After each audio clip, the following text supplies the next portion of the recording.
Nemesio Oseguera Cervantes, known as El Mencho, was a Mexican drug lord and leader of the Jalisco New Generation Cartel, seen as the most powerful cartel boss in Mexico after El Chapo. Under his leadership, the cartel shot down military helicopters, ambushed police convoys, assassinated judges, and killed several civilians. They also burned banks and gas stations or used drones to bomb government buildings. He was Mexico's most wanted criminal and one of the top fugitives in the US, with a $15 million bounty on his head. But he avoided arrest for years by keeping a low profile and constantly moving via remote mountain regions. His military-trained mercenaries also helped, but Mexican intelligence eventually tracked a close associate connected to one of his girlfriends. After confirming his location, the Mexican army launched a raid on his hideout in Tapalpa on February 22, 2026. As soldiers moved in, a heavy shootout started. El Mencho tried to escape but was chased by special forces. He was later found hiding in a nearby forest, badly wounded by gunfire. A helicopter was sent to evacuate him, but he died during the flight to the hospital. His downfall triggered immediate retaliation across 20 Mexican states. Shootouts, explosions, and arson attacks on stores followed, leaving 25 National Guard members and at least one civilian dead. José Carlos Dosés Encina, known as Escadinha, was a Brazilian drug lord and one of the founders of Falange Vermelha, later called Comando Vermelho, a powerful criminal organization. He became one of Brazil's leading kingpins, building an empire in the hillside favelas of Rio de Janeiro. He rose to prominence through several dramatic prison escapes. In 1985, he escaped from Ilha Grande prison when an accomplice forced a helicopter pilot to land in a clearing near the prison. Using a pass given by a guard, José walked out, boarded the helicopter, and fled. He was recaptured in 1986 in a hospital after being shot twice during a clash with military police and was sentenced to 50 years in prison. In 1987, another helicopter rescue was attempted. Two accomplices hijacked a helicopter and forced the pilot to land on a water tank near the prison, but a shootout followed during the escape. The helicopter was hit by gunfire and crashed, killing the pilot, the hijackers, and accomplice Meio Kilo, who fell about 10 meters while hanging from the aircraft. On September 23, 2004, Escadinha, then 48, left his prison in the morning to go to work. He didn't get very far. His car was riddled with rifle fire by two gunmen on motorcycles, killing him. The ambush was believed to be a drug-related contract hit. Many residents in the favela he once controlled mourned his death, as he had distributed food there and helped pay for new schools. Nazario Moreno González, known as El Chayo, led La Familia Michoacana and later the Knights Templar cartel. He was one of Mexico's most wanted criminals, accused of organized crime, kidnapping, and murder. His cartel also acted like a religious cult. Moreno wrote his own Bible for members with rules for behavior. In 2010, Mexican federal police located him in a village in Michoacán, where he handed out Christmas gifts at a local festival. More than 2,000 officers surrounded the area. As police entered the town, his gunmen blocked the roads with over 40 burning trucks and cars. They also surrounded the state capital of Morelia to stop reinforcements. A 2-day shootout started, where at least 11 people died. Authorities claimed Moreno also died, but he was only injured, escaped, and hid for several years. However, on March 9, 2014, more than 150 Mexican Army and Navy troops located him in his hometown, Tumbiscatillo. When they wanted to arrest him, he opened fire and was shot twice in the chest. Juan Esparragosa Moreno, or El Azul, was a co-founder of the Sinaloa cartel. Before entering organized crime, he worked for Mexico's former secret police. In the 1970s, he helped establish the Guadalajara cartel, later became involved in the Juarez cartel, but eventually aligned with Sinaloa, working for El Chapo Guzman. Moreno maintained a low profile and avoided media attention, but eventually he still appeared on Mexico's most wanted list, a combined $7 million bounty on his head. On June 7, 2014, reports claim he died of a heart attack at 65 after complications from spine injuries sustained in a car accident. Accounts differ on where he died. It was either Mexico City, Guadalajara, or Culiacan. His remains were reportedly cremated. However, some officials dispute that, and Moreno still appears on US reward lists, while his wanted poster hasn't been removed. Some believe he's still alive and underwent plastic surgery. Heriberto Lazcano was the leader of Los Zetas, one of the most violent drug cartels in Mexico, known for beheadings. Lazcano originally served in the Mexican army before deserting. He was later recruited by Cárdenas Guillen to serve as a Gulf cartel enforcer. But this enforcer group broke away and formed Los Zetas. Lazcano became notorious for extreme brutality, earning the nickname El Verdugo. He kept lions and tigers on a ranch and sometimes used them to dispose of victims. By the early 2000s, he had a $7 million bounty on his head and was one of the most wanted men in the US and Mexico. In April 2012, the Mexican armed forces raided one of his parties in Monclova, but he escaped. His death came later that year on October 7th, when the Mexican Navy responded to reports of armed men in the city of Progreso. When the Marines arrived, attackers threw grenades from a moving vehicle, triggering a firefight. From inside a van, Lazcano and a gunman opened fire on the Marines. The shootout ended with Lazcano, his associate, and one Marine dead. His body was taken to a local funeral home. However, before the Navy could formally announce his death, heavily armed men stormed the building, overpowered the staff, seized the bodies, and fled. Khun Sa was a Chinese drug and warlord who controlled the largest opium-producing network in Southeast Asia, supplying the US and Europe. He joined the Chinese nationalist forces as a boy and by 16 had formed his own armed gang. He fought local rebels, and in return the Burmese government allowed him to cultivate and trade his stuff. But by the 1960s, he had to face rivals and the Laotian army, which bombed his convoy and stole his product. In 1969, he was arrested at an airport by the Burmese army for conspiring with rebels. But his most loyal followers kidnapped 2 Soviet doctors and ransomed them for his release. By 1976, he had reformed his forces in Thailand, commanding 20,000 men, better armed than the Burmese military. The US placed a $2 million bounty on him. In 1981, Thai rangers and local rebels tried to assassinate him under DEA pressure, but failed. In 82, a 1,000-man Thai army force attacked his base with gunships and planes. After 4 days of heavy fighting, Khun Sa retreated to Burma. In 1996, facing pressure from rival armies, he cut a secret deal with the Burmese government to guarantee his protection. He retired lavishly with a fortune of $5 billion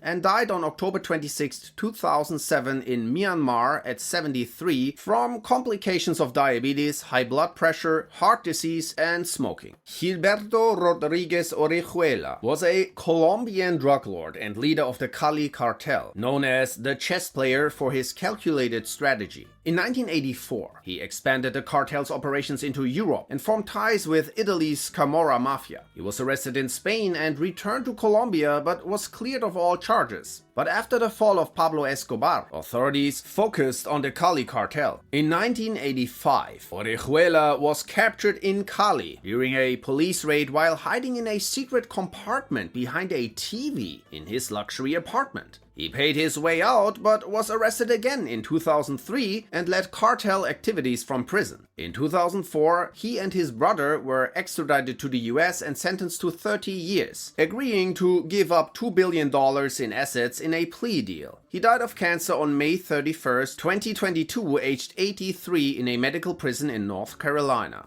Elmer Herrera, known as Pacho, was one of the 4 leaders of the Colombian Cali cartel. After the other leaders were arrested, he turned himself in and was sentenced to 14 years. In prison, he focused on football. On November 4, 1998, Rafael Uribe Serna, Herrera's former advisor and frequent visitor, came to see him during a game. After hugging him, Uribe pulled out a gun and shot Herrera 7 times in the head. Other inmates overpowered Uribe while Herrera was rushed to the hospital, where he died. The killing was linked to Herrera allegedly betraying rival Norte del Valle leader Orlando Henao Montoya by providing information to the DEA. Uribe was the uncle of two of their other leaders.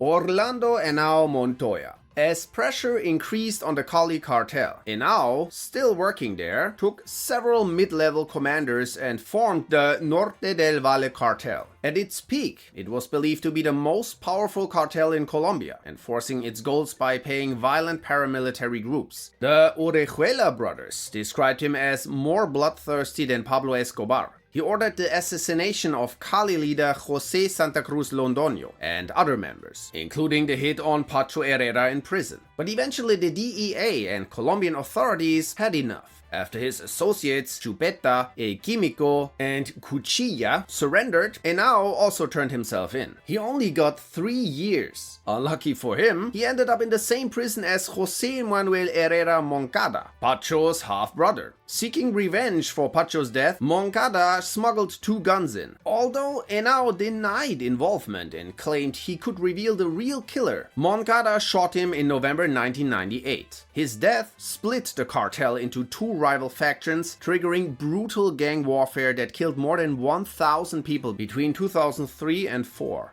Griselda Blanco, or La Madrina, was exposed to crime early. At age 11, she allegedly took part in a kidnapping and murder, and by her teens, she was already a skilled pickpocket. But it was her move to the United States in 1964 that changed everything. She settled in Queens, New York, and built a major drug operation, cooperating with Escobar's Medellin cartel. In the 1980s, she became a central figure in the violent Miami drug wars, responsible for hundreds of killings. Blanco popularized motorcycle drive-by shootings. She personally shot her second husband during a small argument and ordered hits on her first and third husbands. The DEA arrested her in 1985. She was released in 2004 and deported to Colombia, where she lived a quiet life. But on September 3rd, 2012, she was shot in the head twice, outside a butcher shop in Medellin, in a motorcycle drive-by attack mirroring her own methods. Ramón Arellano Félix was a founder and ruthless enforcer of the Mexican Tijuana cartel, but his 4 brothers didn't respect him much. To prove himself, he targeted a drug dealer who owed money to the cartel and ordered the massacre of 3 families, 19 people connected to the dealer outside Ensenada, California. This drew heavy attention from authorities. By 1997, he was on the FBI's 10 most wanted list. At the same time, tensions with El Chapo's Sinaloa cartel were escalating. On February 10, 2002, Ramón was stopped during a routine traffic stop by a Mexican police officer, probably bribed by El Chapo. Ramón pulled out a gun and fatally wounded the officer, but as the officer collapsed, he fired back, hitting Ramón in the head. Ramon's death led to the fall of the Tijuana cartel and allowed the Sinaloa and later Jalisco cartels to flourish. Arturo Beltrán Leyva, known as La Muerte, began his career working for kingpins like Félix Gallardo and Amado Carrillo Fuentes. He later joined the Sinaloa cartel and became a high-ranking member, especially while El Chapo was imprisoned in the early 2000s. But after his brother Alfredo was arrested, Arturo believed El Chapo had betrayed him to free his own son. In retaliation, Arturo had one of El Chapo's sons shot. Then Arturo formed his own cartel, launching violent turf wars against Sinaloa. His cartel became known for kidnappings, torture and killings, making him the 3rd most wanted man in Mexico. On December 11, 2009, he held a fancy Christmas party in a wealthy gated community near Cuernavaca. Mexican special forces surrounded the house, but he escaped during the gunfight, where 3 of his men and a bystander were killed. 5 days later, they found him at another luxury apartment. Around 200 Mexican Marines, supported by 2 helicopters and 2 tanks, surrounded the building. During a 90-minute battle, his men threw 20 grenades to stop the Marines, but they repelled from helicopters and stormed the building, killing Arturo and 3 of his men. Days later, his cartel killed the family of a Marine who had died in the raid. A banner left at a kindergarten warned that more retaliation would follow. Klaas Bruinsma was a Dutch drug lord known as the Pastor for his black clothing and habit of lecturing others. He led a violent hashish smuggling empire across Europe and was known for eliminating associates who disobeyed him. By 1978, he had built a powerful organization operating in Germany, Belgium, France, and Scandinavia, surrounding himself with professional kickboxers as his personal bodyguards. In 1983, Bruinsma shot several of his own people who tried to steal his shipments and was wounded, then spent 3 years in prison. After his release, he expanded into casinos, brothels, and other legal businesses. By the late 1980s, he had become the largest drug trafficker in European history, making around 500k a day. He wanted to retire and go sailing, but on June 27, 1991, he got into an argument with Martin Hochland, a former police officer working for him. Hochland shot him dead outside the Amsterdam Hilton Hotel. Hochland himself was murdered in 2004 while on parole. Amado Carrillo Fuentes was a Mexican drug lord who took control of the Juarez cartel after taking out his boss. He built a highly efficient network using fleets of 22 aircraft, earning the nickname El Señor de los Cielos. He worked with Pablo Escobar, El Chapo, the Cali cartel, and the Arellano Félix family. He was moving 4 times more blow to the US than any other trafficker. By the mid-1990s, he became a top DEA target and the most wanted drug lord, with an estimated fortune of $25 billion. Pressure increased from Mexican and US authorities after public protests exposed his links to a corrupt governor. On July 4, 1997, trying to avoid capture and panicking, he underwent plastic surgery and liposuction at a hospital in Mexico City to change his looks. But complications during the procedure, possibly related to medication or a respirator failure, led to his death the following day. In November 1997, 2 surgeons who performed the surgery were found encased in concrete inside steel drums. Antonio Cárdenas Guillen, or Tony Tormenta, took over the Gulf cartel after his brother Ociel was arrested. But without his brother's leadership, internal power struggles broke out, and its former armed wing, Los Zetas, broke away, starting a rivalry. The conflict escalated in January 2010 when Gulf cartel member Samuel Flores Borrego killed a Zetas leader. Antonio and his private force, Los Escorpiones, moved into Valle Hermoso and seized the city from Zetas' control. Several police officers working for Los Zetas were hung from light poles as a warning. For months, Mexican forces tried to capture him, but he always escaped during heavy shootouts, thanks to the protection of his gunmen and armored vehicles. But on November 5, 2010, the government had had enough and sent more than 660 Marines, 17 vehicles and 3 helicopters to capture him in his hometown of Matamoros. International bridges to Texas were closed and the city was surrounded. An 8-hour battle erupted. Residents hid while fighting spread through the streets. Cartel members hijacked buses to block roads. Their snipers fired from rooftops, and at least 300 grenades were used while helicopters fired from above. By the afternoon, Marines located Tony in a downtown building, stormed it, and killed him and his inner circle. At least 47 people died in the violence, including soldiers and a journalist, though some witnesses said the toll over 2 days may have exceeded 100. After news of his death spread, more roadblocks, grenade attacks and shootouts broke out across Tamaulipas and beyond. Los Zetas celebrated by hanging mocking banners on bridges and inviting Gulf cartel members to join them.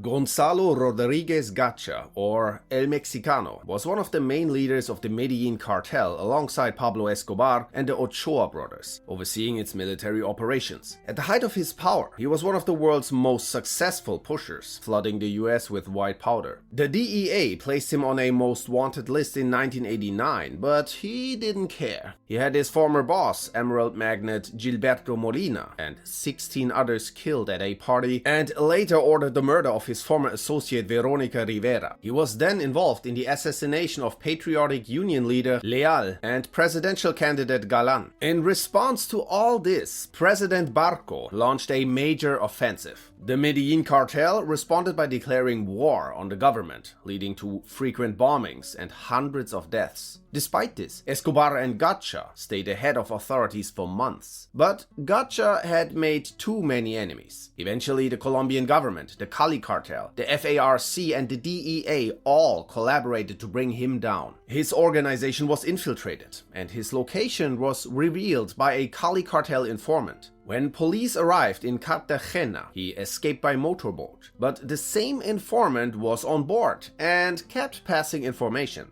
On December 15, 1989, 22 elite soldiers in 2 helicopters flew over the village where he was hiding. Gacha and his men, disguised as farm workers, fled in a red truck, while helicopters pursued them. His son and several gunmen eventually jumped out and fired at the aircraft, but were killed by machine gun fire and repelling troops. Gacha continued fleeing and tried to escape through a banana plantation, but tore his scalp crawling through a wire fence. Feeling cornered, he fired at the helicopter, revealing his position. Police responded with machine gun fire, wounding his leg and knocking him down before shooting him in the face.